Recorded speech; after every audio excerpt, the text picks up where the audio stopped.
Have you ever felt trapped? Like you're just a cog in a giant soul-crushing machine. You wake up, go to work, buy things you don't need, and go to sleep, only to do it all over again. This feeling of emptiness, this quiet desperation of modern life, is the dark heart of one of the most provocative films ever made, Fight Club. Released in 1999, David Fincher's masterpiece was initially a box office disappointment, but it quickly became a cult classic, a film that tattooed itself onto the psyche of a generation. But why? What is it about Fight Club that continues to resonate so deeply, decades later? Today, we're going to break the first two rules and talk about Fight Club. We'll peel back the layers of this cinematic onion to explore its scathing critique of consumer culture, its deep dive into the crisis of modern masculinity, and its unsettling exploration of identity and mental health. The story begins with our unnamed narrator, played brilliantly by Edward Norton. He's the embodiment of the modern corporate drone. He lives in a stylish apartment, furnished from a catalogue, a perfect IKEA showroom life. He has a good job as a recall specialist for a major car company, which means he travels around the country looking at the twisted metal of car wrecks, calculating whether a recall is cheaper than paying out settlements for the dead. His life is a checklist of consumer goods, yet he's completely hollow inside. He suffers from chronic insomnia, a physical symptom of his spiritual sickness. He tells his doctor, "I'm in pain," but the doctor just tells him to see what real pain looks like by visiting a support group for testicular cancer survivors. And so, our narrator becomes a tourist of tragedy. He cries in the arms of men who are actually dying, and for the first time, he feels alive. He can finally sleep. This is his first desperate attempt to feel something, anything, in a world that has numbed him. He gets addicted to these support groups, faking illnesses to get his emotional fix. This is where he meets Marla Singer, another faker. Marla is his mirror image, a reflection of his own fraud, and her presence shatters his fragile peace, bringing his insomnia roaring back. His life is spiraling, but everything changes on a business flight when he meets Tyler Durden. Played with electrifying charisma by Brad Pitt, Tyler is everything our narrator is not. He's confident, rebellious, and utterly free. He's a soap salesman who lives in a derelict house on the outskirts of the city. He rejects the consumerist dream entirely. Tyler is a primal force, a walking, talking embodiment of chaos and anti-establishment ideals. When the narrator's perfectly curated apartment mysteriously explodes, destroying all his worldly possessions, he has nowhere to go.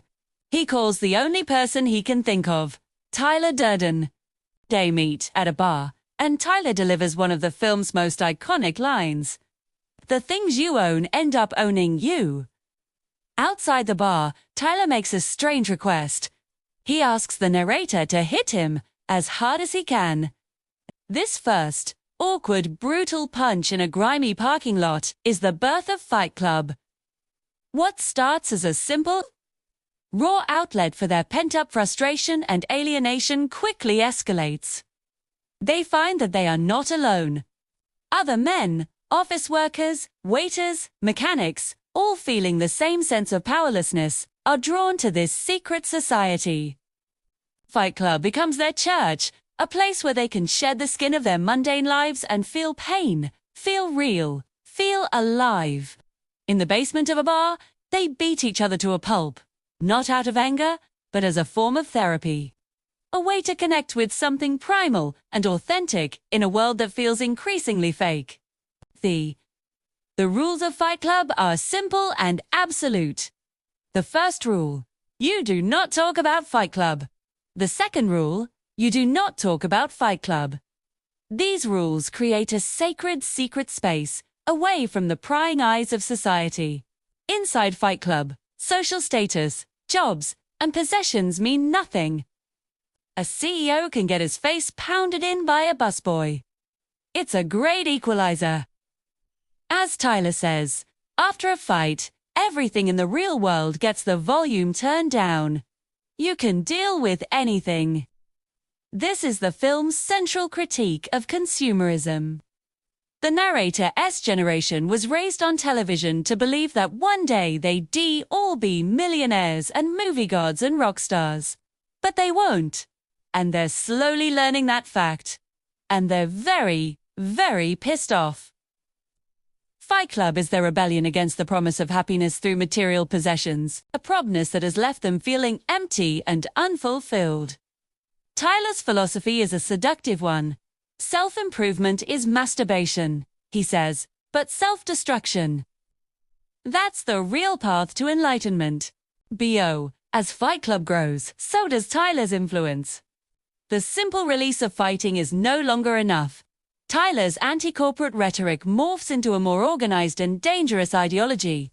He starts giving the members homework assignments, acts of petty vandalism and social disruption. This is the birth of Project Mayhem. Fight Club evolves from a support group into a domestic terrorist organization. The members, now called Space Monkeys, shave their heads, discard their names, and give themselves over completely to Tyler's vision. 2. Their goal is to tear down modern civilization, to erase debt by blowing up credit card company buildings, to bring the world back to a primitive state. This is where the film becomes truly unsettling.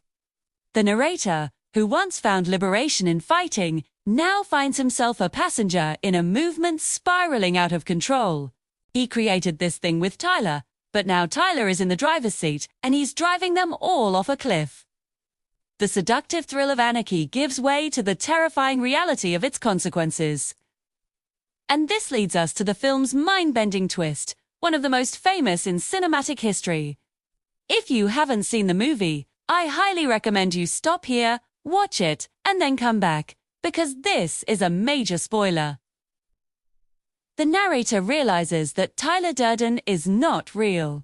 Hughes, a split personality, a hallucination born from the narrator's own desperate need for an escape. He and Tyler are the same person. The narrator's been leading this movement himself. During his blackouts when Tyler takes over, he's been fighting himself in that parking lot. He's been the charismatic leader, the soap maker, the anarchist mastermind. This revelation reframes the entire film. It's not a story about two men starting a revolution. It's a story about one man's fractured psyche at war with itself. This twist elevates Fight Club from a social satire to a profound psychological thriller. It forces us to question everything we've seen. The film becomes a stark and powerful depiction of dissociative identity disorder, a commentary on the extreme lengths the human mind will go to in order to cope with trauma and emotional emptiness.